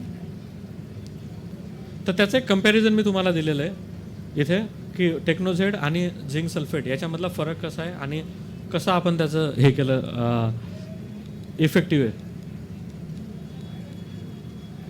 त्यानंतर टेक्नोझेड हे उत्पादन जे आपण मी तुम्हाला सुरुवातीला सांगितलं, युरियाचा हा मोठ्या प्रमाणावर ऱ्हास होतोय तर त्याला पर्याय म्हणून जर समजा तुम्ही युरियासोबत हे खत मिक्स केलं तर तुम्ही सकाळी बनवलेला युरिया, आज आपण पाहतो की युरियासारखी जी पाटी आहे, बॅग उघडल्यानंतर ते आपण पाटीमध्ये जातं, मजुराच्या हाताला लागतं आणि त्याच्यानंतर जमिनीवर पडतं.